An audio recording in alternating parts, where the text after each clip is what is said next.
não precisa de ter cuidado. Só para informar que já pode ouvir a Rádio Essencial em todo o lado, em todo o mundo. Em www.radioessencial.co.ao. Rádio Essencial, uma rádio de palavra, e a palavra circula na internet.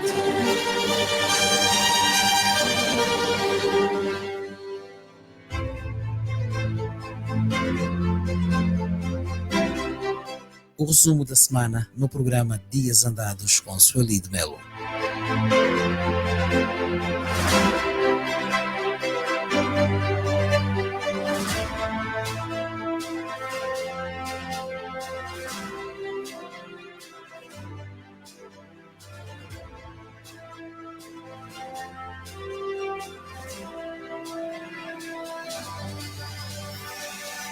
Bem-vindo ao Dias Andados, numa semana relativamente calma, comparativamente àquilo a que estamos habituados, em que quase nada temos a relatar. Não fosse, claro, mais uma pérola lançada pelo camarada Presidente, segundo a qual, relativamente às eleições regulares, livres e transparentes, a SADC, organização à qual Angola faz parte, tem lições a dar.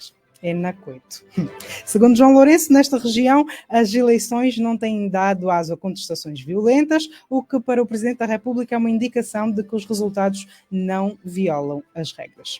No que ao nosso quintal diz respeito, se as eleições são livres, transparentes e justas, apesar de haver quem discorde, não há como provar. Mas quem ousaria contestar perante um aparato que bem se pode confundir com o cenário que se vive em meio ao conflito Rússia-Ucrânia e Israel-Palestina?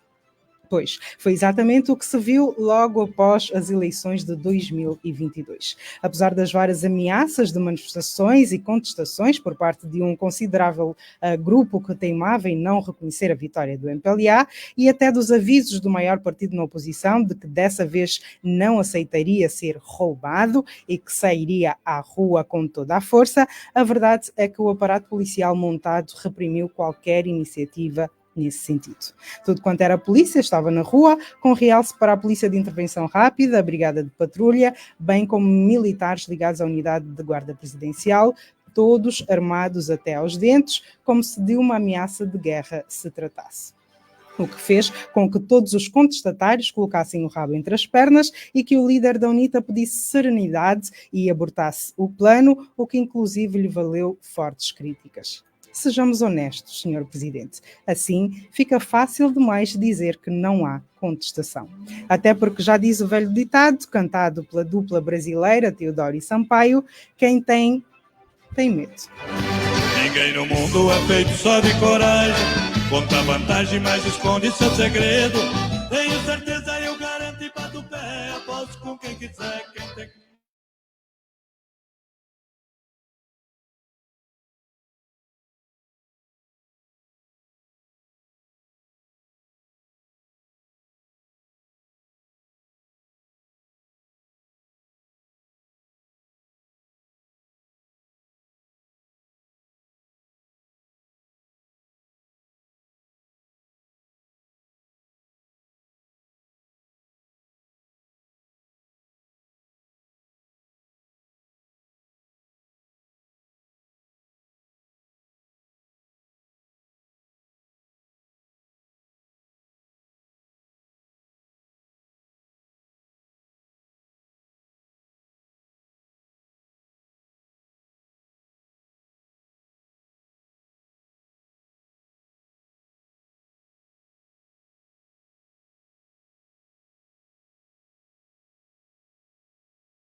Tem medo. Esta é a dupla brasileira, Teodoro e Sampaio, com Quem Tem têm medo. Ainda hoje, o secretário para a Informação do MPLA garantiu que não há cá conversas de terceiros mandatos para João Lourenço, ao mesmo tempo que relegou para 2026 qualquer discussão a respeito. Esteves Hilário, que no Matabicho com jornalistas foi bombardeado com questões a respeito do futuro de João Lourenço, quer no MPLA como no país, gabou-se de que o Partido dos Camaradas tem o histórico de respeitar a Constituição. Esperemos então 2026. Outro facto que tirou a relativa calma da semana foi o acordo entre o governo e as centrais sindicais.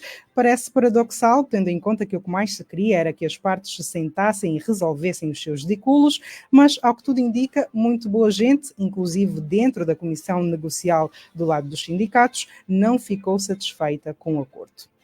Ora, numa primeira fase, os sindicatos reivindicavam um salário mínimo nacional de 250 mil kwanzas, ao que arriaram para os 100 mil, para no fim se contentarem com 70 mil, que, diga-se, vão ser aumentados de forma gradual. Quanto à redução do IRT, que também era uma exigência das centrais sindicais, foi-lhes dado mais um calmante e ficaram-se pela promessa de reduzir o imposto, sem, no entanto, se saber em quanto nem quanto. Talvez os sindicalistas tenham pensado que mais vale um pássaro na mão do que dois a voar. Mas será de facto este um na mão? Vamos saber o que pensa o nosso convidado de hoje. Boa tarde e bem-vindo ao Dias Andados. Bom dia, Elza, tudo bem consigo? Estamos bem. Bem-vindo ao Dias Andados. E boa tarde também aos ouvintes da Rádio Essencial. Muito bem, vamos começar então a analisar os temas que marcaram a semana e começamos mesmo por esta negociação entre os sindicatos e o governo. Os sindicalistas fizeram um bom negócio? As opiniões estão divididas. O que tudo aponta, eles subiram em demasia a fasquia, não é? E depois acabaram por fazer uma negociação que, de certo modo, está sendo vista como pouco honrosa, que pouco dignifica, portanto, os trabalhadores que eles defendem. Talvez eles começaram, talvez isso resulte do facto de eles terem começado com um valor muito alto. Inclusive isto foi habilmente explorado e sobretudo a imprensa pública, não é? E tentou questioná-los, mas se eles também, aliás, até pessoalizaram as questões, se os próprios proponentes do valor de 245 mil kwanzas, eles também teriam essa capacidade para pagar as suas empregadas domésticas. Mas, quer dizer, foi uma coisa, fulanizaram a questão, não é? E aí aquilo se denotava, para além de outros jogos muito baixos que foram sendo feitos, por exemplo, a própria imprensa pública quase que não ouvia os sindicatos, não é? Limitava-se a ouvir a versão governamental, não é? Da entidade patronal, mas por outro lado, e depois ir a rolar os tais ditos comentaristas e analistas inclinados que de certo modo foram ridicularizando essa proposta dos 245 mil. O que é facto, eles condescenderam, baixaram até os 100 mil kwanzas, mas a partir daí houve uma expectativa de que eles, portanto, não baixassem tanto. Não é? Portanto, e o que é que se ficou com a ideia? De certo modo chegaram a acordo as partes. Mas o que se tem cá fora é que favorecem demasia o executivo. Isto quer dizer que favorece o executivo de certo modo, porquê? Porque é uma subida gradual. Quando se chegar aos tais 100 mil kwanzas, quer dizer, já estamos com uma alta inflação. E depois, de certo modo, dá aso também ao poder, que este poder não sabe conversar, não é? E se conversa em imposição, não é? Porque vimos mesmo que houve falta de honestidade. Por exemplo, estavam os sindicatos e o governo a negociarem, depois o Presidente da República vem com essa questão do tal aumento dos 30 mil kwanzas, não é? Portanto, a função pública, não é? Quer dizer, de certo modo, ele passou um certificado de incompetência aos negociadores do governo e tirou o tapete, portanto, aos sindicatos. Né? Portanto, o grande problema está até que ponto é que eles conseguem honrar, porque a ideia que eles querem fazer, não é isso, e mesmo eles agora chegam aos 70, deixa cair, por exemplo, por terra certo discurso da própria Ministra do Trabalho, quando diz que nós não podemos dar aquilo que não temos. Já prova de que eles conseguem. E de Mas facto, este discurso foi deixado cair já quando João Lourenço anunciou o incremento de 30 mil kwanzas. Sim, foi deixado, né? Mas agora acabaram por condescender. Quer dizer, o grande problema é que eles querem passar uma ideia de que o país não tem dinheiro. De facto, o país não tem dinheiro.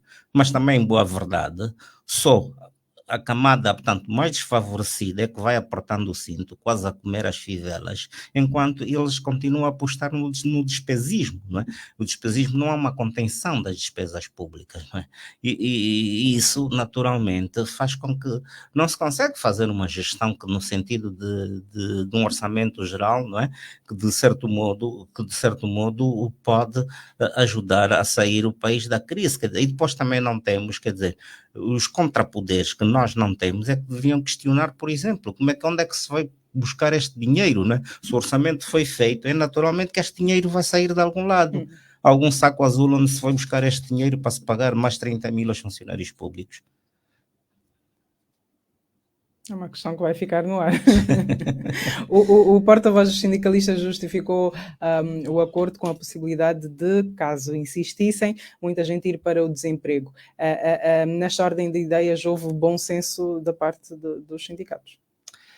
No sentido de se pensar em não puxar muita corda. Não esticar muita corda, não é? Não esticar muita corda. Também... Bem, eu não posso definir se isto poderia levar mesmo ao desemprego ou não, porque isto também foi utilizado como uma moeda de chantagem que se foi fazendo, né? Se vocês tiverem que esticar muita corda, então nós vamos ter que desempregar as pessoas, e é naturalmente que as pessoas também ficam com medo, né? Antes receberem o pouco que vão ganhando do que não receber nada, não é? E foi dentro daquele princípio, talvez, antes um na mão do que dois a voar, né? Porque nós vivemos num país em que, quer dizer, as pessoas questionam se de facto, pronto, há um princípio que eu sempre defendo, que é o Estado finge que paga e os trabalhadores fingem que trabalham, não é?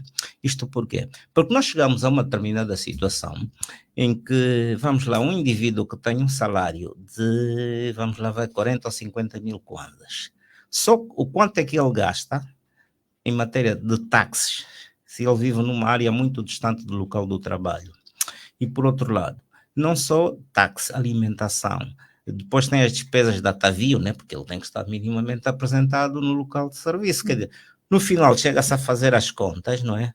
O que ele gasta, quer dizer, ele paga para poder trabalhar, não é? Talvez para não ficar em casa e dar uma de conanga, não é? Talvez aos olhos dos filhos, e então eles têm uma certa ocupação.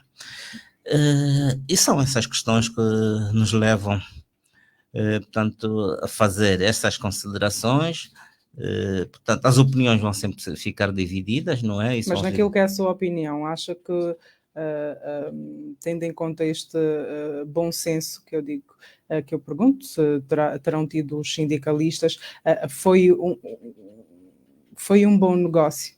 Não, deviam ter esticado mais um bocadinho. Deviam ter esticado mais um bocadinho. A paralisação de segunda-feira deveria ter acontecido. Sim, também não...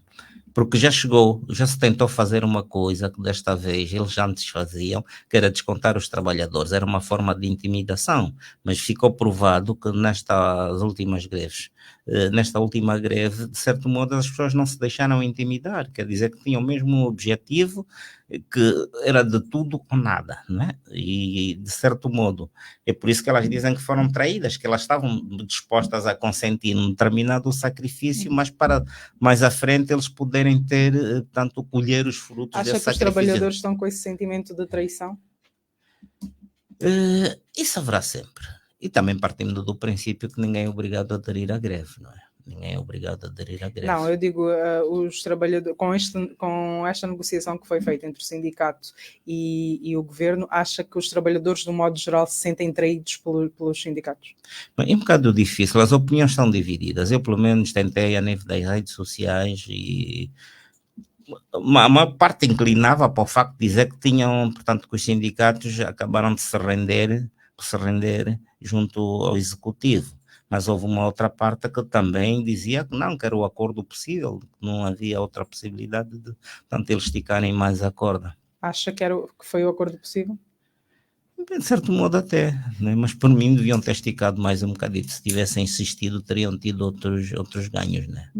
Ficou acordado que nos próximos anos o salário da função pública, no próximo ano, no caso 2025, o salário da função pública sobe 25% e todos os anos, até 2027, o Executivo e os sindicalistas vão sentar-se para negociar novos incrementos. Acha que vai ser assim mesmo ou vai ser preciso mais pressão das centrais sindicais para que isso de facto se efetive? Bom, este executivo também nos obrigou a nunca honrar com as palavras, né? Ou quando eles normalmente fazem essas subidas em vésperas das eleições, não é? Para agradarem as pessoas. É provável que eles vão alegar algumas situações para o incumprimento daquilo que eles acordaram, não é? Não estou muito em crer porque normalmente esse tipo de direitos nunca são concedidos assim de mão beijada, tem que existir uma certa pressão. E é provável que haja necessidade mesmo de que... Porque depois há um outro aspecto e que se denota, é a tal questão dos tais conselhos de concertação social, e que estes têm que existir independentemente dessas questões de greve, eles têm que negociar permanentemente, não é? E esses poderes dos conselhos de concertação social foram praticamente esvaziados, não é? Eles só se lembram deles quando, portanto, estão nessas situações de greve, não é? Quando eles deveriam ter um discurso permanente e mesmo colher as opiniões, não é? Porque se eles são parceiros do executivo, naturalmente deveria haver esta preocupação nesse sentido de se poder, portanto, quanto mais não seja para medir o pulso, não é? Porque é necessário medir o pulso social, não é? E muitas das vezes isso mede-se em função dessas negociações e dentro daquele princípio, quer dizer, da inclusão, não é? De que temos que ouvir outras partes, não é? Porque quem governa muitas das vezes não tem a percepção daquilo de que se passa, então é necessário ouvir outras opiniões. E nós não temos esse executivo não tem essa cultura, portanto, de ouvir os outros. É aquilo que era o mando e poço, não é? E foi mais ou menos também isso que fizeram agora com esse acordo com os sindicatos. Muito bem, 17 horas e 52 minutos, estamos no Dias Andados, programa que vai ao ar todas as sextas-feiras, depois das 17h30. Hoje é nosso convidado o jornalista Ilídio Manuel. Vamos avançar para outro tema. O Presidente da República afirmou nas Ilhas Comores que os países da SADC são um exemplo no que as eleições regulares, livres e transparentes dizem respeito. Angola é um exemplo? Não, Angola nunca foi nenhum exemplo. E, aliás, até devia-se envergonhar o Presidente da República, que dos 16 países membros da SADC, o único que não realiza eleições locais, eleições autárquicas é Angola. O único país dos 16 membros da SADC que não dispõe de rádios comunitárias é Angola. Angola nunca foi nenhum tipo de exemplo, quer dizer, até...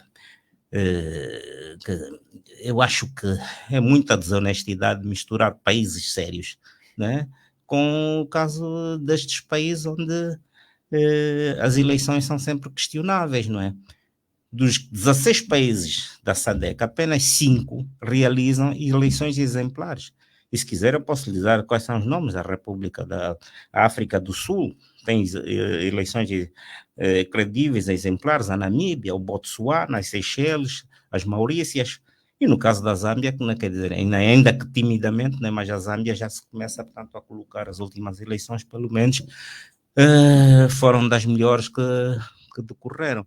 Quer dizer, em Angola... Então foi apenas um discurso político. Sim, foi um discurso político, quer dizer, e depois é um discurso político que, de certo modo, procurou dar uma impressão que existe democracia, não é? Em certos países, quer dizer, quis ir à boleia de certos países onde se promovem eleições justas, não é?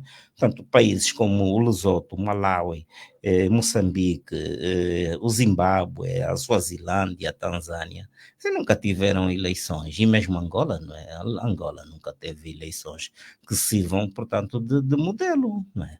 Todas as nossas eleições foram praticamente cambalachadas, chamemos assim. A única que teve mais ou menos que não levantou assim muitas suspeitas, embora também tivesse conduzido a guerra, mas que não foi organizada pelo Executivo, foram as eleições de 1992, né, que foram as Nações Unidas quem organizou, portanto, essas eleições. De resto, temos as eleições que nós temos, não é? E temos essas eleições, e, aliás, tanto mais que até a nossa imprensa pública, de tanta vergonha, nem fala e nem sequer enviou jornalistas para ir acompanhar as eleições na África do Sul. E temos o exemplo de lisura de processos eleitorais, são estas que estão agora a decorrer na África do Sul, em que se fazem as contagens, portanto, a nível daquilo que aqui corresponde aos municípios, em que os resultados são divulgados, não é, na hora, e depois eles são lançados para uma outra esfera que é a nível da província, e depois tem um centro de contagem. No centro de contagens, portanto, está um ecrã, à medida que os resultados vão saindo, eles são lançados, todos os partidos estão representados nessa sala, cada um através de um computador consegue acompanhar as eleições. Daí estão aí os fiscais, os observadores, que conseguem, portanto, aferir a qualidade, portanto, do tipo de eleições que eles estão a ter, não é? Quer dizer, isto não vamos aqui, nós aqui não, quer dizer, nós estamos aqui, quer dizer, de princípio se promove até legislação no sentido de se proibir, vamos lá, divulgação dos resultados a nível dos municípios, né? E depois, quer dizer, vai para uma estrutura provincial, que estes dados, quer dizer, depois são trabalhados pela tal comissão, pelo tal órgão central, e é para começar mesmo pela própria composição da CNE, que nunca foi uma instituição independente, não é? Nós vimos, portanto, a pouca vergonha que nós tivemos, não é? Com a CNE, naquele concurso em que ditou o afastamento do juiz Agostinho Santos, não é? Que reunia, portanto, os pressupostos para ser o presidente da CNE, mas indicaram alguém que fosse de conveniência do próprio partido, e fizeram mais, não é? Quer dizer, a própria Assembleia Nacional foi conivente nisso. Foi conivente por quê? Porque o juiz Agostinho Santos, que eu até conheço bem, porque eu já o entrevistei para a Camunda News, ele diz que intentou, portanto, uma providência cautelar. Mas mesmo assim, com uma providência cautelar que do ponto de vista jurídico tem muito mais força do que uma simples carta, forjaram uma carta em nome dele a dizer que ele tinha desistido daquilo que estava a reivindicar, quando ele nem sequer tinha feito esta carta. Quer dizer, e a própria Assembleia Nacional, quer dizer, não questionou acerca dessa questão da providência cautelar, deu posse e fechou sem copas. Quer dizer, tudo foi feito de uma forma conivente, né? Depois temos aquela outra história, né, que é do Tribunal Constitucional e a saída do juiz Aragão, não é? Que ele foi muito claro que não queria ser cúmplice, não é? Daquele jogo antidemocrático que se estava a fazer, né? Por outras palavras, ele, a bom entendedor, portanto, ele acabou por dizer, portanto, a forma como é que aquele processo lançou, não é, mais ou menos as bases de que não viria boa coisa na questão do processo eleitoral. Segundo João Lourenço, no seu discurso, o facto de não haver contestações violentas significa que os resultados não violam as regras. Esta é não haver contestações, não haver violência pós-eleitoral, é uma condição sine qua non para se aferir a justeza ou não de um processo eleitoral? Bom, o facto de não haver uma contestação não significa, não é? Porque elas podem, de uma forma esporádica ou não é? Mas isso não quer dizer, o facto de não haver aquelas contestações massivas e violentas não significa que porque houve lisura no processo, não é? Que não houve. Por exemplo, nós temos casos mesmo cá em Angola, só não tivemos porque aquele aparato todo que saiu à rua, né, que foi uma questão dissuasória, não é? Aquilo foi um sinal que se procurou transmitir às pessoas, né, que se vocês tentarem se manifestar, nós vamos colocar, portanto, acionar a máquina de guerra que nós temos, não é? Pronto, mas acha que teriam acionado? Eu penso que sim. Pelo que já vi neste país e da maneira como se ama o poder, eu acho que sim. Eu acho que seriam capazes. Correriam esse risco de ser condenados. E depois ainda iriam lá pegar uns tantos e dizer, olha, que nós fomos mandatados pela UNITA, e talvez metessem umas armas nas mãos dos gajos a dizer que a UNITA é que os tinha armado. Eu, para mim, não duvido muito aqui, da maneira que esta forma, quer dizer, é só para ver como é que se agarram ao poder.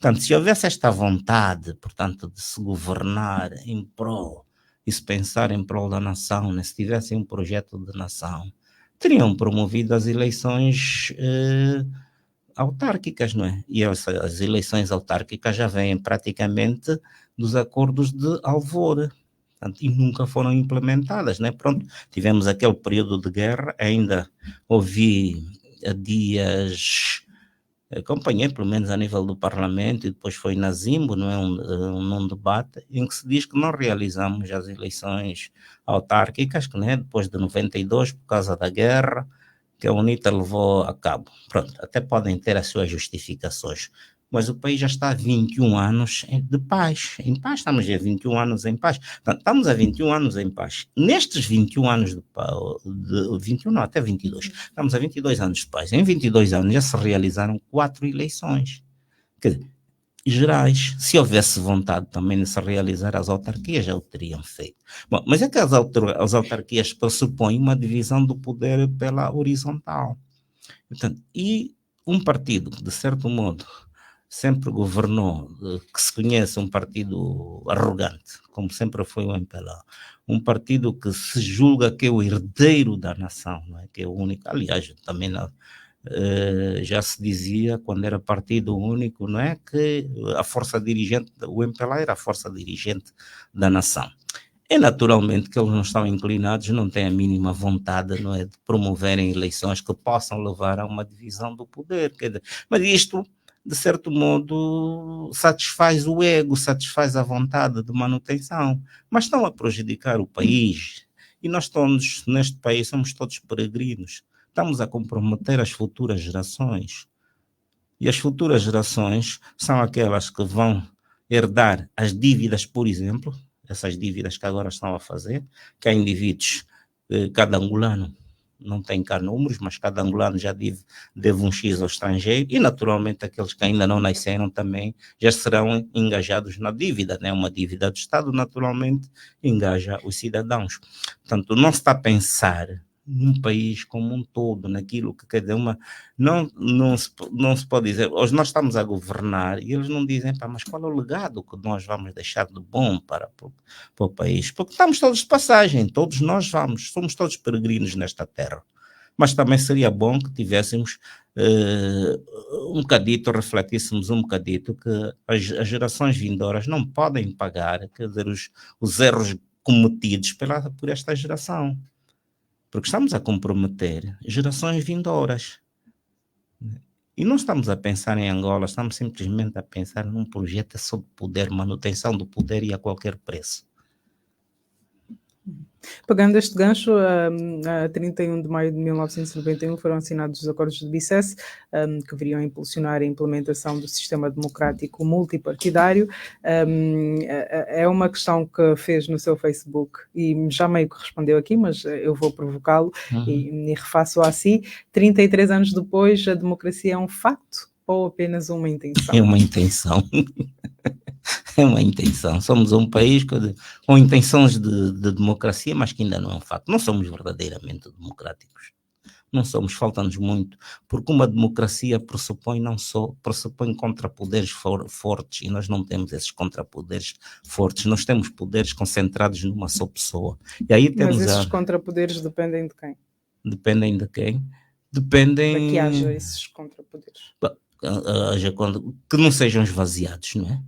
Portanto, o que nós temos aqui é que os contrapoderes, as instituições foram esvaziadas e os poderes foram concentrados numa só pessoa, e essa só pessoa que não abre mão. Por quê? O que é que são os contrapoderes? O Presidente da República é eleito pela lista de deputados do seu partido e não responde no Parlamento, contrariamente, por exemplo, ao que nós temos na África do Sul. Né? Os deputados elegem o Presidente da República, mas o Presidente responde diante do Parlamento, e nós aqui não temos isso. Os tribunais não são independentes.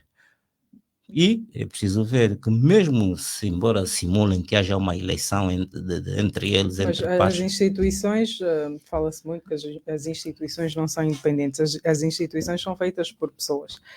Não devia caber a cada um saber aquilo que deve fazer e tentar fazê-lo da melhor forma possível. Está bem, mas quando vamos, por exemplo, no caso do Tribunal Constitucional. O Tribunal Constitucional, portanto, tem 11 juízes conselheiros, dos quais 4 são indicados diretamente pelo Presidente da República. Os outros 4 são indicados pela Assembleia Nacional, portanto, onde o partido maioritário, naturalmente, indica os seus. Depois, proporcionalmente, agora a UNITA subiu mais conseguiu regimentar mais votos, já consegue indicar 2, né? Anteriormente só tinha 1, e depois tem aquele que é o juiz de mérito, né? Portanto, logo se vê que a balança, de certo modo, é partidária, não é? Quer dizer, ela está inclinada.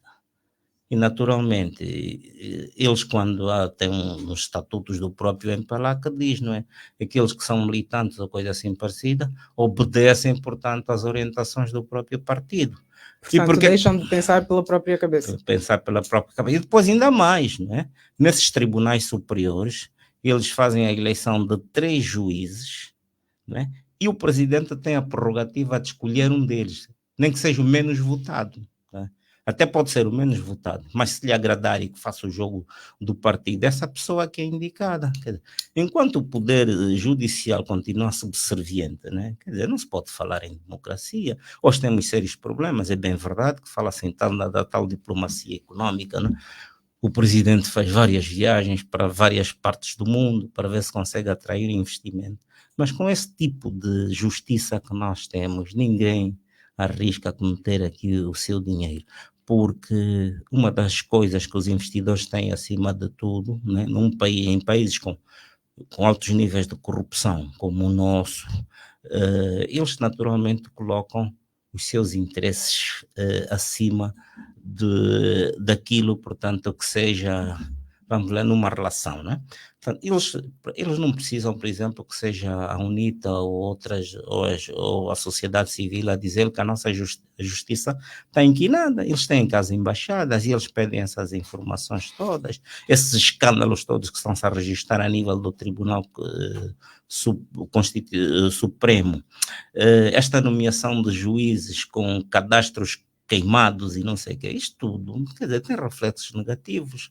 As pessoas não vão arriscar colocar o seu dinheiro cá quando não têm garantias que amanhã, numa questão de um diferendo judicial, eles não conseguem, portanto, ter um tribunal imparcial. E outra questão que o colocam na questão de repatriamento dos seus próprios lucros, não? Eles não vêm cá deixar, é verdade, põem o seu dinheiro, mas eles querem os seus lucros garantidos lá fora, não? E tudo isso são fatores que concorrem, não é? Para aquela situação. É verdade, o presidente vai a volta e meia porque foi atrair investimento, mas nós estamos a cada dia que passa, quer dizer, estamos a ver que a situação, não vemos grandes melhorias naquilo, não é? E ele praticamente já viajou quase meio mundo, né? ou mais do que isso até, não é? E no terreno não estamos a ter reflexos, não é? Tanto coloca-se aquela equação, portanto, de custos-benefícios, não é? Em que os custos das viagens chegam a ser superiores aos benefícios. 18h07, a ouvinte da Rádio Essencial está a acompanhar o programa Dias Andados, que vai ao ar todas as sextas-feiras. Podemos ser acompanhados nas nossas páginas do Facebook e do YouTube, bem como na frequência 96.1 FM. Vamos para outro tema. O Ministério da Saúde vai adquirir 10 mil kits de medicamentos essenciais para distribuir às unidades de saúde de todo o país. A despesa de 10 milhões de dólares foi autorizada pelo Presidente da República por ajuste direto.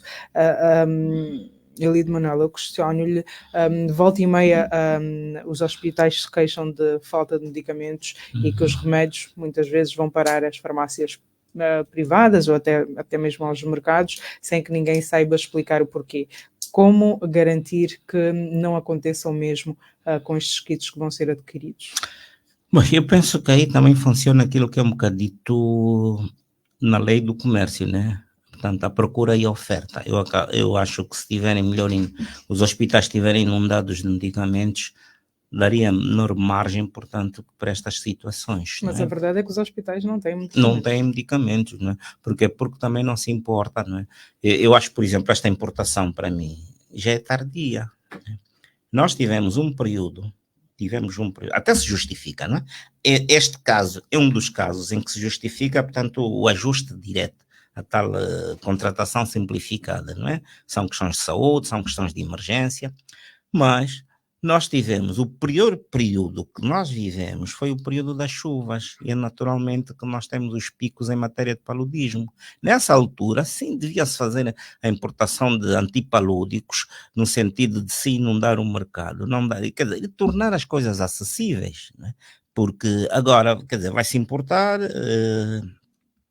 numa altura em que a própria crise, portanto, praticamente os casos de paludismo diminuíram. E não só também apostarmos, não convém só apostar nessa tal medicina curativa, mas na medicina preventiva. E um dos elementos fundamentais da medicina preventiva tem a ver com a água, a qualidade da água. E, infelizmente, aí é que nós temos sérios problemas. Ainda falou-se há bem pouco tempo, não sei, pelo menos falou-se em mortes misteriosas nesta zona de Viana, pelo menos 30 ou 40 pessoas terão morrido, ou que consta terá sido de febre tifoide, quer dizer, que é uma doença originada pela água, não é? E depois, o que mais me admira é que a própria mídia, né, sobretudo a pública, que deveria ir atrás destes casos, quer dizer, como se nada tivesse acontecido, quer dizer, e depois o próprio Parlamento também, quer dizer, fica silencioso, quer dizer, num outro país isto teria levantado, portanto, no mínimo tinha que se fazer um inquérito que era para se apurar as razões e a nível em sede parlamentar, a abertura do, vamos lá ver, o Parlamento convocar o ministro da tutela no sentido de se explicar, porque são mortos em massa, não é? E é preciso sabermos bem, investigar quais são as razões no sentido de responsabilização, porque são vidas humanas, não é? E as vidas humanas são bem o mais importante que existe, não é? E não podem ser as vidas banalizadas dessa forma, não é? Já tivemos o caso, por exemplo, da febre amarela, não é? Em que praticamente morreram milhares de pessoas, não é? Quando não se fez quase nada, não é? Aqueles que tinham essa obrigação deixaram a coisa chegar ao ponto que chegou, e depois, quer dizer, para controlar a situação já foi muito mais difícil quando eles deveriam, portanto, ter agido aos primeiros casos, não é? Porque aquilo implicaria, portanto, uma série de... Quando tão logo foram detectados os primeiros casos, deveriam ter já comunicado, portanto, lá a um protocolo da OMS, que eles deveriam ter comunicado isso no sentido de se criarem as condições, tanto aquilo porque implicaria vacinas em massa, não é?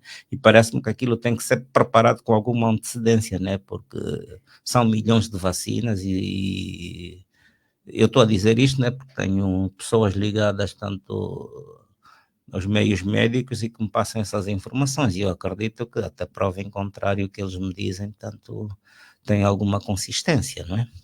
Mas apesar de já não estarmos em tempo de chuva, como fez referência, e já não estarmos no pico da malária, é certo que estes kits que vão ser comprados vão desafogar um pouco as unidades hospitalares. Mas a questão é como é que o governo deve garantir de que estes medicamentos vão de facto parar às unidades hospitalares que precisam e que muitas vezes as pessoas vão ocorrer a estas unidades hospitalares e não têm medicamentos, não têm nada, e as pessoas têm que, mas ao lado nas farmácias tem sempre, e parece um esquema. Como é que o governo deve garantir que de facto as unidades vão ser contempladas com estes kits?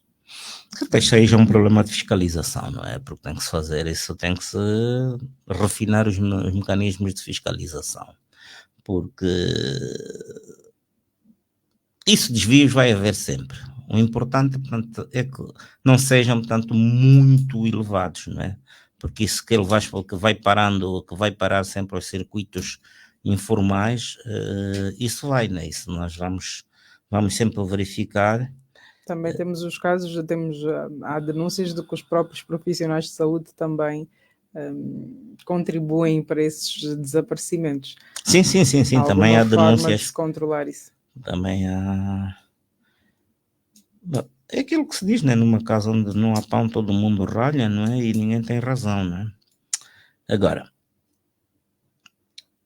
dizer também que os medicamentos irão chegar aos verdadeiros destinatários, uma percentagem vai chegar, mas há uma outra percentagem que vai sempre acabar aqui nos circuitos informais, não é? Acredito que são medicamentos que serão da Índia, não é? Serão genéricos que eles devem ir comprar agora à Índia, não é? A Índia é um dos mercados que tem abastecido cá muito o nosso país e a preços mais ou menos acessíveis. Portanto, eu acredito que também outra coisa, existindo, portanto, muitos medicamentos, ainda que uma parte escape ao controlo estatal, o informal também não terá margem assim para os preços serem muito altos, né? Porque é um mercado que está inundado. Portanto, do meu ponto de vista, eu penso isso. O Sindicato dos Médicos, por exemplo, sugere que se coloquem carimbos, selos nos medicamentos, a fazer referência de que são medicamentos do Ministério de Saúde e que são para a distribuição gratuita, para que não estejam à venda. Acha que seria uma forma de se controlar estes medicamentos? Mas eu acho aí que também esta coisa de aquele estado de providência, tudo ser gratuito, quer dizer, há determinadas camadas, zonas, e deveriam estabelecer, né, lá pelas periferias, lá para aquelas zonas onde de facto as pessoas têm grandes dificuldades económicas, estas não deveriam, mas também é preciso inculcar também nas pessoas, não é que for uma quantia mínima, né, que elas devem pagar, não é? Porque, ao menos eu sei que lá fora, onde nos outros países, aquelas pessoas que não têm poder de compra podem ir tirar o tal certificado de pobreza, não é? Daqueles sem beira, sem eira, em que eles, para além da assistência médica, também podem ter assistência medicamentosa gratuita, não é? Eu não sou muito favorável que seja tudo de forma gratuita, mas algum preço simbólico também, quanto mais não seja, que é para passar a ideia nas pessoas que, pronto, não é o Estado que está a oferecer as coisas, mas que há algum custozinho. Pronto. Muito bem, vamos então passar para o último tema. A Procuradoria-Geral da República esteve na Suíça e mais uma vez voltou de mãos a abanar quando foi tentar, diz a imprensa que foi tentar recuperar o dinheiro de Carlos São Vicente. Entretanto, a sentença do empresário tem sido muito contestada. Um grupo de peritos nas Nações Unidas sobre detenções arbitrárias, por exemplo, concluiu que a detenção violou a Declaração Universal dos Direitos Humanos e pediu a libertação imediata do genro de Agostinho Neto. Qual é a possibilidade de a Suíça chegar a esta mesma conclusão e daí fazer alguma resistência em devolver estes valores?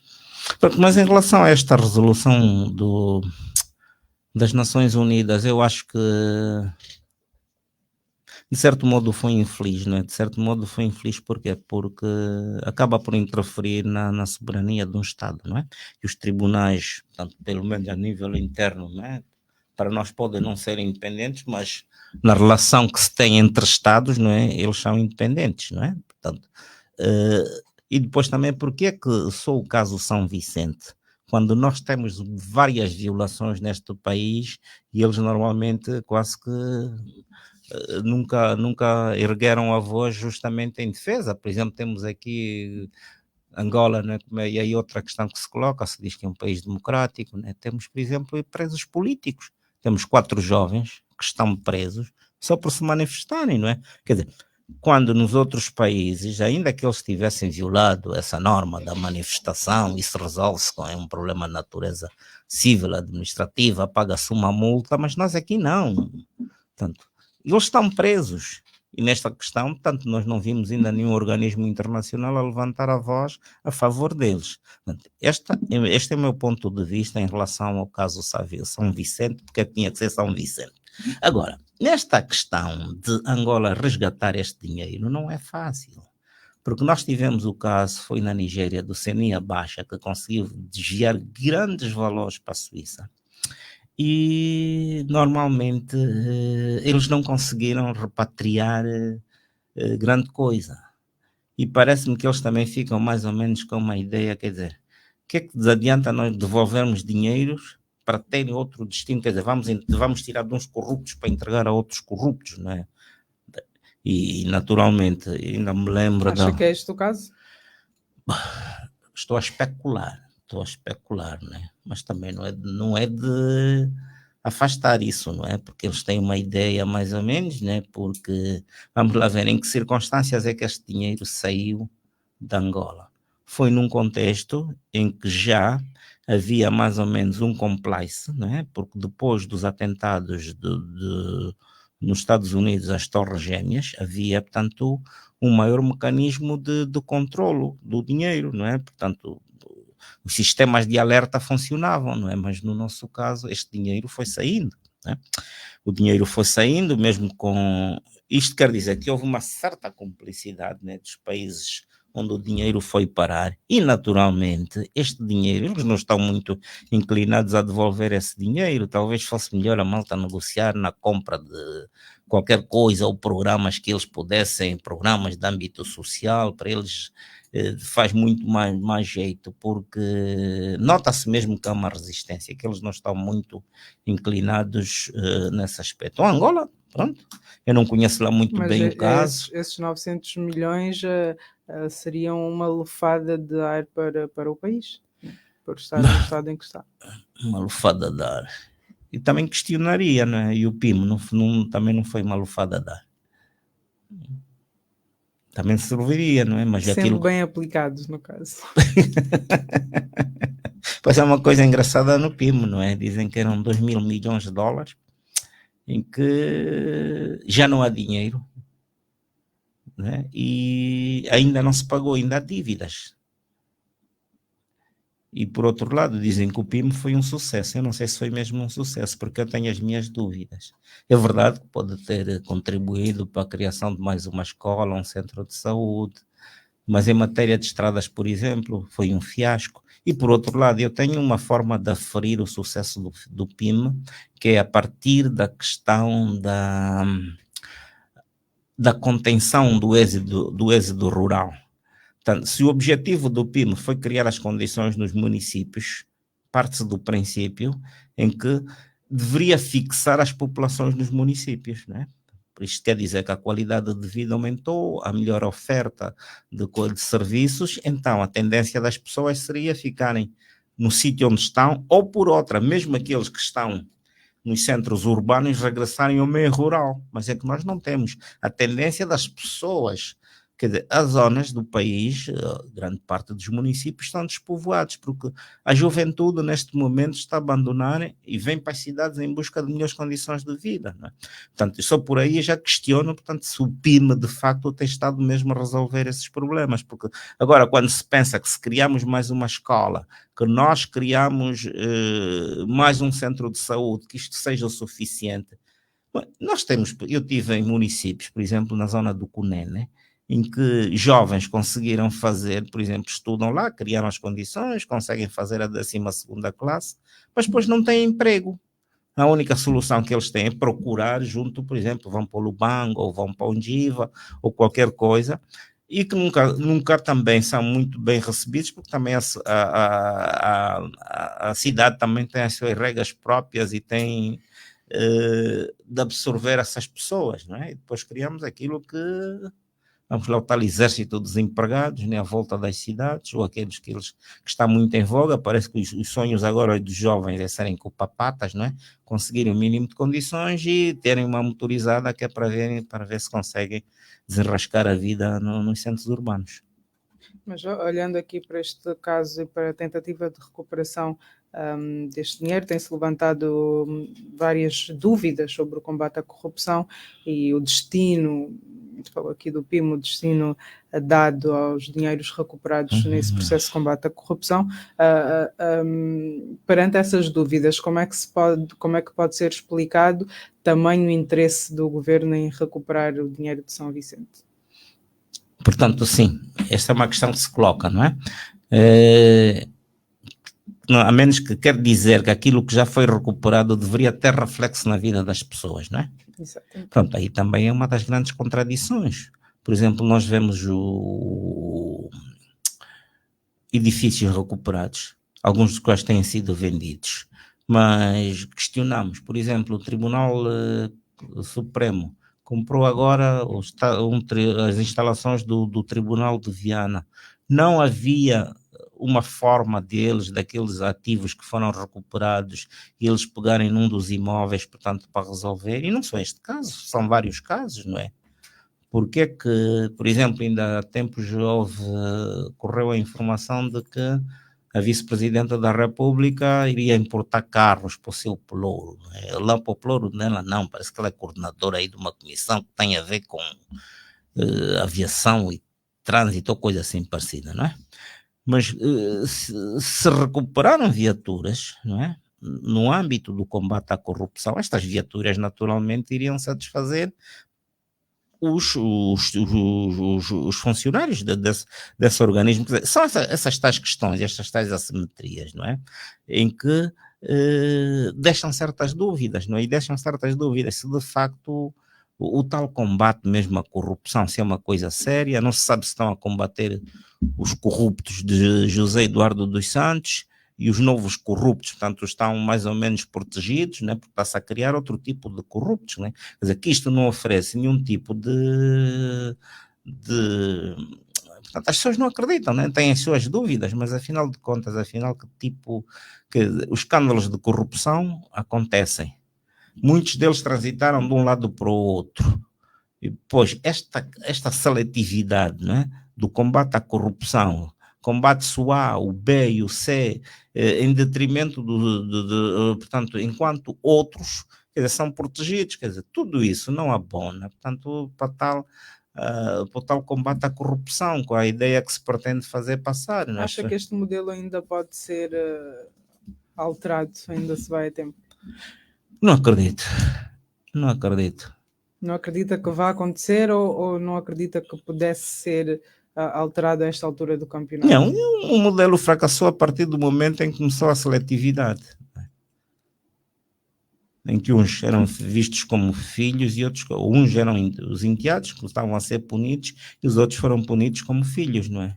Pois não há vontade mesmo, quer dizer, não há vontade porque há uma série de escândalos em que a Procuradoria-Geral da República, que deveria, diante das denúncias, deveria desencadear aquilo que se chama tal investigação oficiosa, não é? Mas ela pura e simplesmente, quer dizer, faz ouvidos de mercador. Mas como é que se pode, portanto, os cidadãos até têm colaborado pelos mecanismos que eles têm e fazem as denúncias que têm que fazer. Mas é preciso que alguém tome estas denúncias, não é? Que aciona, portanto, aquela parte que lhes compete, os organismos, né? No sentido da investigação, mas não se faz isso, não é? Quando se interessa se quer punir o A, o B, o C ou D, mobilizam-se todos os meios, não é? Mas quando há coisas que mexem mesmo com o nosso sistema, com as questões económicas, com as questões financeiras, não é? Mas olha-se muito ainda a nomes, não é? Nós olhamos a nomes, não se faz... Eu tenho sérias dúvidas que esse combate à corrupção, e aliás até uma questão que tem a ver com os bens recuperados, pelo menos disse que há muitas pessoas que ficaram ricas, não é? Em função daquilo que se recuperou. Fez-se alguma investigação nesse sentido? Já se lançaram fortes luzes no sentido de para ver se alguém tomasse isso a peito, né? Tinha que se criar talvez uma alta autoridade contra a corrupção e que pudesse investigar, portanto, estes que terão enriquecido à custa dos tais marimbondos, né? Mas eu questionava-lhe, acha que ainda vai a tempo de que se repense neste modelo de combate à corrupção e se dê ouvidos também a outras partes, que inclusive até a FPU sugeriu um modelo de combate, de recuperação de ativos e que, enfim, combinaria com este cavalo de batalha de João Lourenço de combate à corrupção. Acha que ainda se vai a tempo de se repensar e se ouvir as partes e se alterar este modelo para que, enfim, este combate à corrupção entre nos carris? Eu não acredito. Porquê? Porque a determinada altura até o presidente João Lourenço começou bem, mas chegou a uma determinada conclusão que se ele tivesse que aprofundar isto, colocaria em causa a sobrevivência política do seu próprio partido. Isto quer dizer que grande parte dos corruptos são ligados ao MPLA. E se ele tivesse que aprofundar as questões quase que não sobraria a ninguém. E naturalmente isso iria fragilizar o seu partido e colocaria em causa uma renovação, portanto, do próprio mandato. Portanto, ele teve que colocar entre a espada e a parede, entre os interesses do seu partido e os interesses, portanto, da comunidade. Apesar de não ter avançado, o MPLA a esta altura não está fragilizado? Bom, o MPLA está, de certo modo, mas só que o MPLA tem uma coisa, há uma cultura do medo que funciona lá dentro. E naturalmente, essas clivagens, nós não temos, por exemplo, aquilo que nós temos numa África do Sul, que tivemos agora, com essas clivagens do Jacob Zuma e coisas assim parecidas. Não, aqui as pessoas, elas são muito recatadas, mas não quer dizer que elas estão todas fiéis ao líder. Mas nas primeiras oportunidades cá fora, eles naturalmente dizem aquilo que têm que lhes dizer. Pronto, mas também é uma outra coisa que nós vivemos. Portanto, nós somos uma sociedade materialista e muitas das vezes esses mesmo que não estão de acordo, eles olham sempre para os interesses do seu umbigo e naturalmente simulam que estão fiéis ao líder, não é? Publicamente fazem essas declarações, mas em privado eles sempre têm aquele cuidado de dizer, olha que eu só estou lá por fazer isto porque para garantir o pão. Então é isto que mantém atrelado a muita gente ao MPLA. Sim, muita gente. E depois também tem aquela, não é? Há mais ou menos uma espécie de corporativismo. Nós temos que nos unir, porque se nós perdermos o poder e se a UNITA amanhã tomar o poder, eles vão vingar-se. Quer dizer, ainda há este tipo de discursos lá dentro, né? As pessoas, quer dizer, elas vão ponderando, né? Porque houve uma certa diabolização da UNITA, não é? De certo modo, não é? Ao longo destes anos todos, e ainda continua, né? Porque eu sempre disse, não é? Que a morte de Jonas Savimbi não só criou orfandade no seio da UNITA, como do próprio MPLA, né? Porque o MPLA perdeu um aliado contra a natura para justificar a sua incompetência governativa. Antigamente, quando faltasse água, faltasse luz ou faltasse qualquer coisa, atribuía sempre as culpas à UNITA, não é? Agora, o próprio Jonas Savimbi morreu, né? Mas ainda continua a ser um cadáver incômodo, não é? Porque, de certo modo, ele é preciso alguém ir buscar sempre o discurso do passado, não é? No sentido, porque nós vivemos agora uma fase em que o poder sente cada vez mais encurralado. Isto porquê? Porque aquele discurso da diabolização já não funciona assim tanto. Porque pela primeira vez em Angola nós tivemos eleições de uma juventude que não viveu o passado da guerra, naturalmente. E esta juventude votou pela primeira vez. É uma juventude que não está muito interessada em saber quem matou mais, se foi o MPLA, se foi a UNITA quem destruiu, mas não, essa juventude está mais preocupada com seu presente e futuro. Eles agora precisam de uma casa, precisam de emprego, precisam de uma estabilidade que lhes garanta financeira ou coisa assim parecida, não é? Agora, se isto do passado, eles não estão muito preocupados. E tanto mais vê-se que, de certo modo, eles vão se desligando dos partidos políticos. Naturalmente, isto tem reflexo na questão das eleições. Já temos agora um eleitorado que já vai pensando de outra forma, né? Tanto fora daquela dicotomia MPLA-UNITA. Muito bem, Elidio Manuel, desta forma chegamos já ao fim da análise dos factos que marcaram a semana. Resta-nos agradecer-lhe a participação aqui no Dias Andados e esperamos contar consigo em próximas oportunidades. Igualmente para si, obrigado ouvintes da Rádio Essencial.